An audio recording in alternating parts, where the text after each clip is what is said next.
Hello, welcome to Jazz Emporium. So today I'm going to be doing a different type of channeling video on Ace Frehley from Kiss. I really shocked that he's passed away. Like, I'm like, wow. And it was a fall that killed him and he had brain bleed.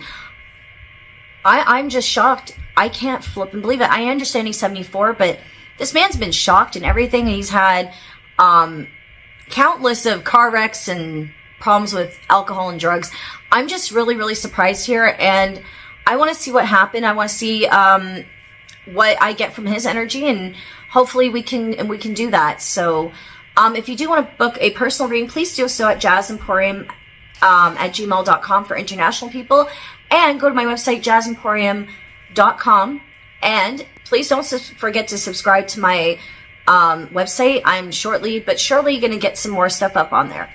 And please keep the comments civil. This is for entertainment purposes only. Don't sue me, whatever, but I do hope you enjoy this video, the montage, and the channeling video. So, I'll see you in the other segment. Bye for now. This is Ace from space.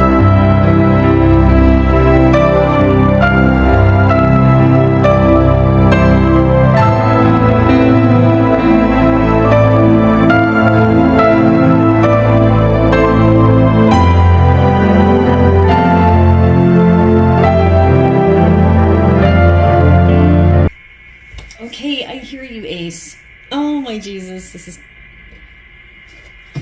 Oh my God, okay. Well, hello, welcome to Jazz Emporium. So today, this video is going to be about Ace Frehley. I have my clear quartz, and even before my clear quartz, I heard Humpty Dumpty had a big fall. And he showed me the egg with a crack in its head. He said, I died of a brain bleed, a hemorrhage. Oh my geez.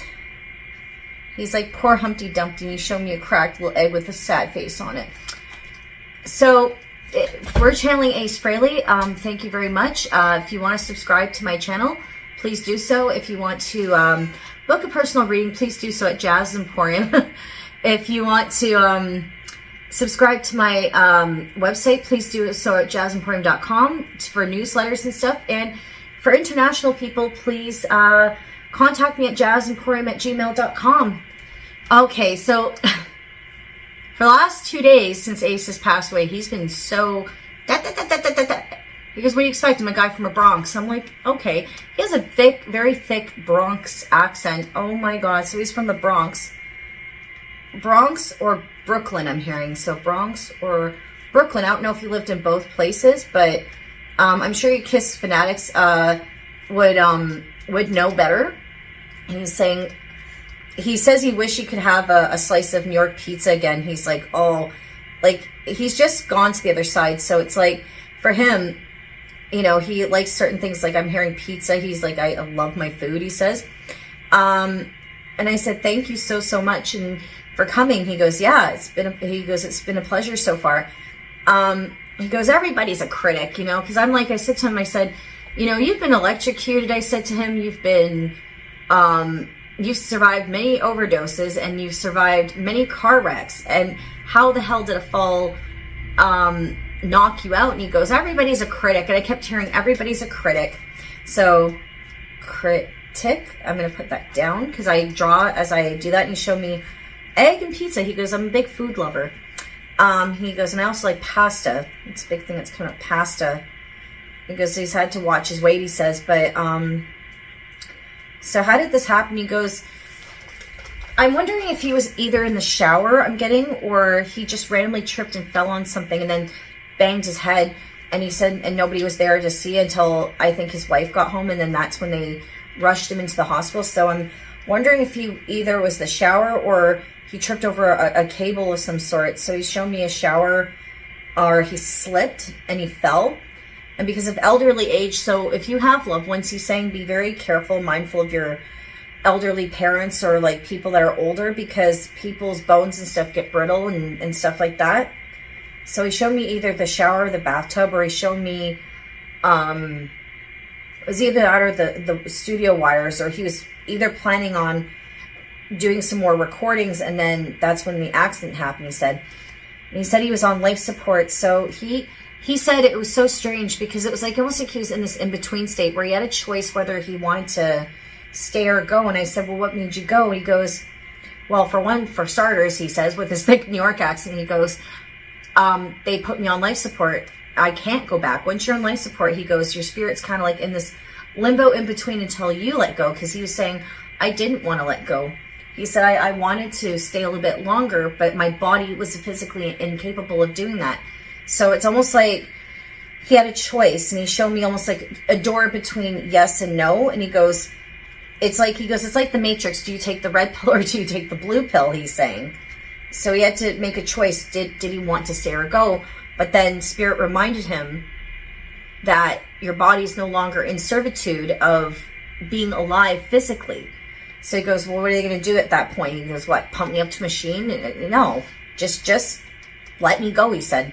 You know, I didn't want to. He goes, I wanted to stay longer, but at that point, he goes, that's just fucking useless at that point, he says, you know, and he goes, that basically was it for me for my death. He goes, basically, in so many words, he always says basically, oh, you know, I slipped, I fell, kaboom, the end. You know, and he's just very matter of fact. That's what I liked about him. He goes, you know, to think, he goes, it's like, and I said, it just blows that you died by this way. He goes, well, it's better than that, than drugs, alcohol, take your pick. He goes, you know, because he said, I was a heavy drug user. I was a heavy alcoholic. I'm like, did you relapse before your death? He goes, no, not a drop. He says, not a drop. And he showed me a thing of I think it was whiskey, but he goes, no. He goes, I've been clean for over, I want to say 5, maybe 10 years. He goes, not a drop. You will not find a drop of alcohol or drugs in my body, he says. So rest assured, for people thinking it was drugs and alcohol, no. I was concerned about that. And he goes, well, don't you trust my words? And it's like, well, you know, he goes, I know. He goes, I've had a nasty battle with addictions. And I said, well, you've had quite a journey, Ace. Well, he goes, yes. So let's start from the beginning. He goes, I was a kid from the Bronx. He goes, my original name is Paul Daniel Frehley. He goes, Ace was just a nickname. I get like an old schoolyard nickname. He showed me like a little cap to do with like graduation. So I didn't graduate, but he goes, school, right? You wanted a symbology for school. He goes, I didn't really like school that much. He goes, I was very highly intelligent, but I didn't apply myself, he said, because it was just so boring, he said. He goes, some people are just not made to do school. He said, I was made to, you know, well, he goes, obviously I was made to be a rock and roll star. I said, well, what would have happened if you didn't become a rock and roll star? He goes, I'd probably be in jail. He says, I would probably be in jail. I'd probably be in jail if I didn't end up in school, or I didn't, or if I didn't complete school. He said, I'd probably be in jail. So he goes, that's pretty good. He goes, music actually saved me, he said. Music saved my damn life, he said. If it weren't for me going into music, he goes, God knows where I would have been. It probably would have not been somewhere good, he said. You know, and he said, that's most important. He says, kids, do stay in school. I'm not going to tell people to not go to school or anything like that. But he said, follow your passion and your dream and life comes easy, he says. You follow your passions and your dream, life will always come easy. So what was your thought when you entered in the thing of KISS? He goes, I was in various other bands. He goes, nothing really was sticking. And then I saw an ad in the newspaper. He said that led me to these people that were, you know, looked a little different, the typical 80s people. He stems a lot. Like, he doesn't sit still. Like, he goes, I have an active brain. Good luck trying to get me to sit still. And he's doing that kooky laugh that he does. Hang on, let me just have a quick sip of tea.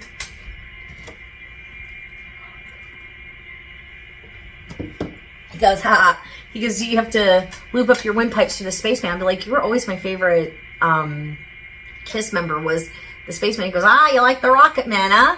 Oh, like, he's kind of a bit on the flirtatious side. I'm not going to lie to you guys, but he goes, no, but I love my girlfriend. He goes, my girlfriend.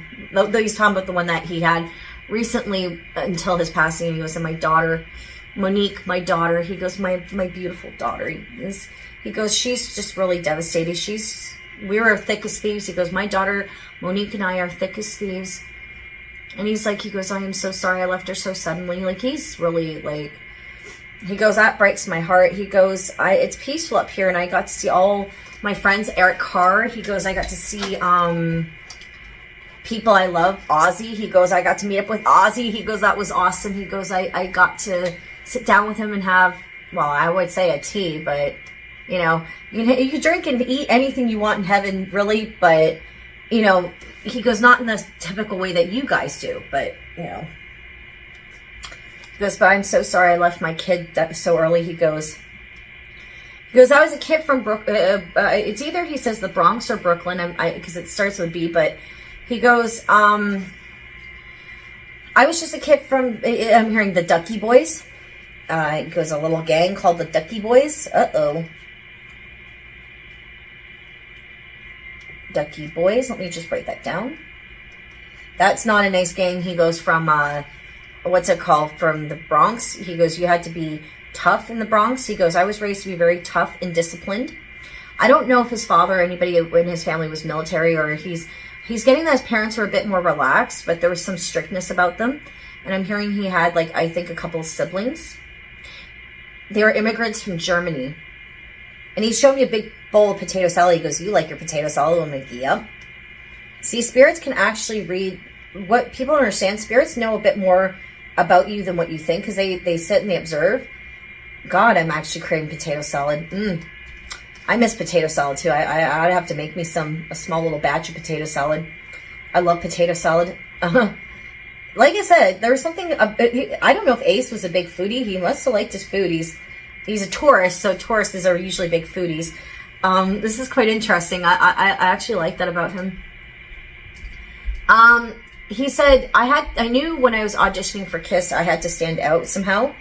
And again, he goes, I love Gene and Paul as much as I do, and Chris. He goes, Chris and I, we were very close when we weren't at each other's throats, when we were abusing drugs.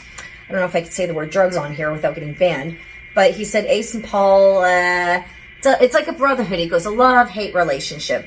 They wanted to control and charge, and Chris and I, we were pushing back constantly. He was saying that was a big thing. Chris and him were constantly pushing back. Especially, he goes, Gene and Paul and I would get into it all the time. We'd always bonk heads. Gene, on his good days, yeah, I could be on the same head length with him, but Paul and I, nah. Paul and I, we would always, like, I'm hearing contention, problems. We would always have some sort of problem, he said.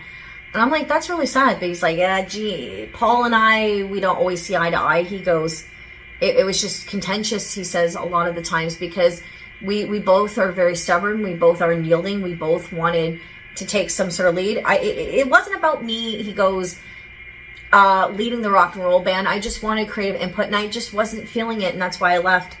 He left, the drugs and the alcohol were getting out of hand. He goes, but I also left because of creative purposes. You know, once I did that solo album that we all did, because we all wanted a break from each other, he goes, I knew it was my time to go, because I felt very stifled and creatively stifled. Like, they weren't even doing half of the tunes I wrote, so I just thought, fuck it, and I left, you know. I wasn't being stimulated.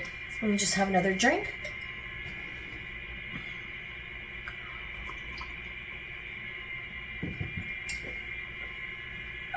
He goes, you forgot to do John Lennon. I said, he's coming up too, with tarot readings, by the way, John Lennon. But yes, he said, once I did I hit rock bottoms. He goes, once I got myself straightened out, I kept doing my music. And he goes, I wish it would have been a bit more famous, but I probably would have never been as famous as KISS, because KISS is its own entity. He goes, and it's run by two people that are basically in charge all the time, promotions and stuff. They love their money, he says. The two KISS members, they really, really do love their money. He goes, we did a lot of reckless shit when we were younger, and things that we're all not proud of, he says. And yes, we were slinging the mud right to the very end, he says, especially Paul and I, he says. He actually, he said we would have never gone back together, because he's like, he's really upset about that too, and he showed me the microphone stand. He says, I am so mad that they never asked Chris and I to do that reunion tour, and that how we were basically, they said if we got back with them, that would be piss instead of kiss. he said he was so upset that he would even make a comment like that, because he goes, well, what was I, the guy with the guitar? He goes, Peter and I, we made our contributions too, and it's really sad that, you know, that the other two, he said specifically, don't acknowledge our existence, and that we're just two druggies, and now that we don't do drugs, he says, now they have nothing to complain about. You know, what are they going to attack us for now? And he said, and all about the anti-Semitic comments, he goes, I date a Jewish woman. I am with a Jewish woman, or I was with a Jewish woman. And he goes, why the hell would I hate on Jewish people when I'm dating and love one of my own? He goes, yeah, because he only took that and ran with that because my parents are from Germany. Or he goes, my ancestors were from Germany. So, you know, and Paul sometimes likes to play the victim, he says. And Gene is, you know, very narcissistic. He goes, can be very money hungry. And he goes, and Peter, well, he has a bit of a temper and he likes to put his fists through things, he says. And he goes, and I'm a lovable alcoholic. And he laughs his ass off. Like, he's got that, you know, that hearty Ace laugh. That, I should actually put a clip of him laughing, and I'll do that right now. That man's laugh is fucking funny. That man's laugh is fucking funny. I seriously, that man has a funny laugh, man. I said, you should hear my mom laugh. You two would be a riot. And he goes, and I go, my mom ironically doesn't drink. He goes, oh, she's a life of party without booze, huh? And he goes, those are the best type of people. You don't always have to be drunk to be the life of the party. He says, you know, your personality. He goes, I drank because, he goes, I was numbing out a lot of issues I had with my brain being so active all the time. And, you know, and I felt depressed because, again, when you're so smart, he says, when you're so smart, you know, you do kind of get depressed with the world around you because you realize you're at another thinking level. He goes, if I would have applied myself, I could have done a lot of things, but knowing my brain, I probably would have gotten a little lazy and I would have probably done some nefarious things, he says. He goes, I could have easily been that kid that was out of control. And he goes, I was a bit out of control at times. Like I said, if it weren't for music or creativity, I wouldn't be where I am today. No pun intended. And he jokes around a lot. Like, he goes, never take yourself too seriously because that sucks the joy out of life, he says. Like, he's such a happy-go-lucky person. He goes, what's there to be upset about, you know?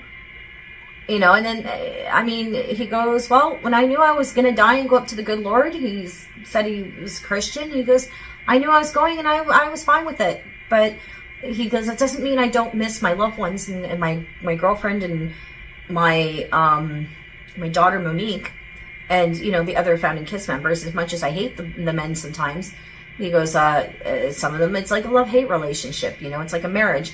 You love somebody and then you divorce somebody 1 minute, and he goes, my life has been really one hectic ride, he says, one big hell hectic ride, man. He says, I love every one of my fans. Thank you so much. He goes, for being so supportive. He says, and you Kiss armies. He goes, you guys are fanatical. He goes, he loves you guys for that. You know, and he says, and Tommy Thayer, you know, he's doing a good job being Ace. He goes, even though I still say, and I'm hearing counterfeit, he says he's still good being the counterfeit Ace. And he's saying that with a smile, because now he's going to have to take over again. You know, he goes, I don't think Kiss are going to do anything more. He goes, that's that for that one. You know, I think once I knew Kiss was gone, it's like my subconscious go, okay, my job here is done. And he goes, nah, I kicked the bucket. He goes, I kicked the bucket hardcore. I'm like, really, Ace? You know, it's funny. I don't know if he had potato salad or there's something about potato salad with Ace Frehley, but I'm really craving that. And I have still jambalaya in the fridge. He goes, oh, that's good. You know how to cook. He goes, oh, good. You know how to cook for yourself. Like I said, Ace could have been a big foodie. He should have, Ace, you should be a cook in the next life. Or he goes, I'm okay cook. And he goes, that's my girlfriend's job. I'm not much of a cook, but he goes, I do enjoy tasting food. He goes, so what about, like, what did you feel when you had to leave Kiss? He goes, I felt bad leaving Kiss, but it had to be done because I would have flipping killed myself if I would have stayed in that band. He said, I would have died. He said, it was too out of control. I was too out of control. I needed to, you know, get back and get better and get back on my ace game, he says. And he's showing me a playing card with an ace.